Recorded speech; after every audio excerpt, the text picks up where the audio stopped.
ఈ 2 లక్షల రూపాయలు రుణమాఫీ చేయాలంటే కూడా మీరు అందరూ కలిసి ఇంకా ఎంతైతే ఎక్స్ట్రా ఉన్నారో, అది 50,000 ఎక్స్ట్రా ఉన్నారా, ₹1,00,000 ఎక్స్ట్రా ఉన్నారా, 4 లక్షలు ఎక్స్ట్రా ఉన్నారా, అదంతా కడితే తప్ప మేము 2 లక్షల రూపాయలు ఇవ్వమనే నిబంధన పెట్టి.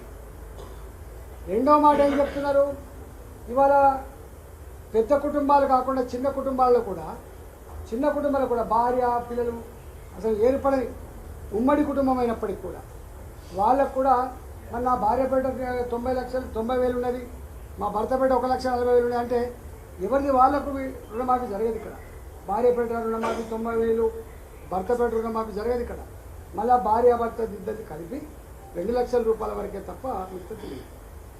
దీనిలో ఇంకొక కిరికిరి ఏం పెడుతున్నారు, మేము ఎప్పుడైతే అనౌన్స్ చేసినామో సోనియా గాంధీ గారి బర్త్డే డిసెంబర్ 9వ తారీఖు లోపు వరకే మా తప్ప ఆ తదుపరి ఉన్న వడ్డీ అంతా కూడా మీరే కట్టుకోవాలి.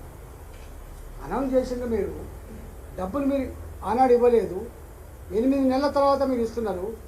8 నెలల తర్వాత ఇస్తున్నది బాధ్యులు మీరే అయినప్పుడు రైతుల దగ్గర మళ్ళీ వడ్డీ ఎట్లా వసూలు చేస్తారో రేవంత్ రెడ్డి గారి ప్రభుత్వం సమాధానం చెప్పాలని చెప్పి నేను డిమాండ్ చేస్తాను.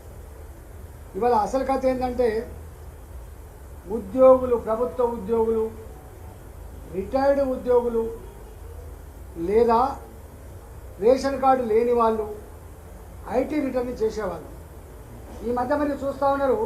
ఇవాళ మీరు కూడా ప్రెస్ వాళ్ళు కూడా ఒక కారు కొనుక్కుందామని పోయినా, మీ అబ్బాయికి ఏదైనా ఫారెన్ పంపాలని రుణం పొందాలని ప్రయత్నం చేసినా, ఏదైనా ఇల్లు రుణం తీసుకోవాలని చెప్పి ప్రయత్నం చేసినా, ఎడ్యుకేషన్లో తీసుకోవాలని ప్రయత్నం ఉద్యోగులు, పెద్ద ఐటీ రిటర్న్ చేసేవాళ్ళు, చిన్న వాళ్ళు కూడా ఎవరైతే ఐటీ రిటర్న్ చేస్తారో పాన్ కార్డు కోసం వాళ్ళకు కూడా ఎలిజిబిలిటీ లేదు. అంటే అర్థం ఏంటంటే వాళ్ళు చెప్పిన ఎస్ఎల్బీసీ చెప్పిన 72 లక్షలు పోయింది, రేవంత్ రెడ్డి గారు ఎన్నికల ముందు చెప్పిన 64 లక్షలు పోయింది, చివరికి రుణమాఫీ చేసే ముందు 49 లక్షల రూపాయలు 49 లక్షల మంది అని చెప్పి అది పోయింది. ఇవాళ ఇవన్నీ తీసేయంగా మిగిలింది మాత్రం కేవలం 22 లక్షలకి ఇస్తారా, 23 లక్షలకి ఇస్తారా, మొత్తం చూడాలి. ఇది రేవంత్ రెడ్డి గారి రుణమాఫీ పరిస్థితి. రైతులంతా కూడా ఆందోళన ఉన్నారు. ఎక్కడికి పోయినా కూడా బాధ ఏంటంటే కాగితాలు పట్టుకొని తిరగడాని దగ్గర తిరుగుతున్నారు, బ్యాంకుల దగ్గర పోయి కాళ్ళు మొక్కుతున్నారు, రాజకీయ నాయకుల దగ్గరకు వస్తున్నారు. ఏమవుతుందో ఇవాళ తెలంగాణ పల్లెల్లో రైతాంగానికి కంటి మీద కునుకు లేకుండా ఇవాళ ఎవరికైతే రుణమాఫీ కాలేదో ఆందోళనతో తిరుగుతూ ఉన్నారు, వాళ్ళు బాధపడుతున్నారు. కళ్ళ ముందు వాళ్ళకి వచ్చే నాకు రాకపోయింది. దీనికి మళ్ళీ అసలు కథ ఏంటంటే కేసీఆర్ ఆనాడు రైతు బంధు పేరిట 5,000 రూపాయలు క్రాప్ ఇచ్చేది. అంటే 2 క్రాప్లు కూడా 10,000 రూపాయలు, 1,50,000 ఎకరాలు, దాదాపు 1,40,40,00,000 ఎకరాల నుంచి మొదలుపెట్టి 1,50,00,000 వరకు ఫస్ట్ పంటకి ఇచ్చేది. రెండవ పంట కోసం కూడా ఆల్మోస్ట్ 1,20,00,000, 1,30,00,000 వరకు ఆల్మోస్ట్ ఇచ్చేది. రెండు కలిస్తే 2,80,00,000 మంది ఫార్మర్లకు 2,80,00,000 ఎకరాలకి వాళ్ళు రైతు బంధు ఇచ్చారు. అంటే దాదాపు నాకు తెలిసి 13,000 కోట్లు, 13,500 కోట్లు వాళ్ళకు రైతు బంధు వచ్చింది.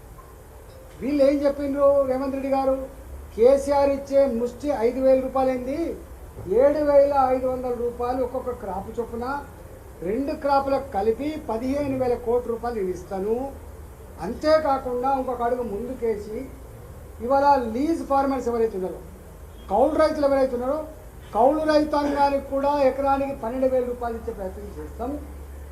దీనికి తోడుగా ప్యాడీ ఒక్కొక్క క్వింటాల్కి 500 రూపాయలు మేము వాళ్ళకు బోనస్ ఇస్తామని కూడా చెప్పింది. ఇదంతా నేను చెప్పింది కాదు, వాళ్ళ 6 గ్యారంటీలు, 66 హామీలు, 420 రకాల పనులు, ఇవన్నీ సోనియా గాంధీ గారి సమక్షంలో, రాహుల్ గాంధీ గారి సమక్షంలో, ప్రియాంక గాంధీ గారి సమక్షంలో, యువ పాలసీ కావచ్చు, మహిళా పాలసీ కావచ్చు, రైతు పాలసీ కావచ్చు, విద్యార్థి పాలసీ కావచ్చు, ఇవన్నీ కూడా రిలీజ్ చేసి నేను ఒక్కడే స్టేట్ కలుగుతా ఉన్నా. ఇవాళ పంట జూన్లో వేస్తాం, ఇవాళ వచ్చింది ఆగస్టు మంత్కి వచ్చింది. ఇంతవరకు రైతు బంధు ఇవ్వలేకపోయినావు. నేను అడుగుతా ఉన్నా, రైతు బంధు కూడా వాళ్ళ లెక్క ప్రకారంగా 7,500 రూపాయలు కనుక ఇస్తే ఇవాళకి 10,500 కోట్ల రూపాయలు రైతు బంధు పెట్టి రైతాంగానికి రావాలి. కానీ వీళ్ళు ఇచ్చింది మాత్రం రైతు బంధు ఇవ్వలేదు. కానీ 1,49,000 రూపాయల లోపు రుణమాఫీ 12,000 కోట్ల 12,095 కోట్ల రూపాయలు ఇచ్చిన రైతు బంధుకును దీన్ని సరిపోయింది. అంటే ఈయన ఇచ్చింది ఎక్స్ట్రా 1 రూపాయి కూడా లేదు. దీని మీద చర్చకు వస్తారా కాంగ్రెస్ పార్టీ నాయకులరా అని చెప్పి అడుగుతున్నారు. దీన్ని చర్చకు వస్తారని చెప్పారు. ఇవాళ ఈ ఇచ్చిన హామీలు అమలు చేసే దమ్ము లేక డైవర్టింగ్ పాలిటిక్స్ చేస్తున్నారు. ఆనాడు అదే డైవర్టింగ్ పాలిటిక్స్ చేసింది, మళ్ళీ ఈయన కూడా అదే డైవర్టింగ్ పాలసీ చేస్తున్నారు. ఇవాళ ప్రజలు ఎప్పుడు కూడా మర్చిపోరు. ఇవాళ ఏ గ్రామానికి పోయినా నా 2,500 రూపాయల మా మహిళలకు ఇచ్చే వృత్తి గౌరవ వేతనం ఎప్పుడు వస్తుందని చెప్పి వాళ్ళు ఎదురు చూస్తున్నారు. ఏ గ్రామానికి పోయినా కూడా ఇలా పెన్షన్ పొందే వాళ్ళు 4,000 రూపాయల పెన్షన్ ఎప్పుడు వస్తుందని చెప్పి వాళ్ళు చూస్తున్నారు. ఏ గ్రామానికి పోయినా హ్యాండిక్యాప్డ్ వాళ్ళు 6,000 రూపాయల పెన్షన్ కోసం వాళ్ళు ఎదురు చూస్తున్నారు. ఏ కాలేజీ అమ్మాయిని అడిగినా కూడా నాకు స్కూటీ ఎప్పుడు వస్తుందని చెప్పి వాళ్ళు ఎదురు చూస్తున్నారు. ఇట్లా ఏ హామీలు అయితే ఇచ్చిందో వాళ్ళందరూ కూడా ఎదురు చూస్తున్నారు. వీళ్ళు అనుకుంటున్నట్టుగా మర్చిపోయే ప్రసక్తి లేదు. నీవు పేపర్లను మేనేజ్ చేసి టీవీలను మేనేజ్ చేసి ఇలా పతాక శీర్షికలలో తాటికాయలంత అక్షరాలతోటి నువ్వు సంబరాలు జరుపుకున్నటువంటి అవన్నీ కూడా వేస్తే రైతాంగానికి కడుపు నిండట్లేదు. రైతాంగానికి ఇవాళ నువ్వు ఏదో గొప్ప చేస్తున్నట్టు ఫీలింగ్ లేదు. కాబట్టి నేను స్ట్రేట్గా అడుగుతా ఉన్నా, మీరు ఆనాడు మేనిఫెస్టోలో రాసుకున్న ప్రకారంగా రైతాంగానికి 4 హామీలు ఇచ్చిండ్రు. 1వ హామీ అన్కండిషనల్గా మీరు ఆనాడు ఏదైతే చెప్పిందో రైతాంగానికి 2 లక్షల రూపాయల లోపు రుణమాఫీ చేయమని చెప్పి డిమాండ్ చేస్తున్నాము. 2వ డిమాండ్ చేస్తున్నాం రైతాంగానికి, కౌలు రైతాంగానికి.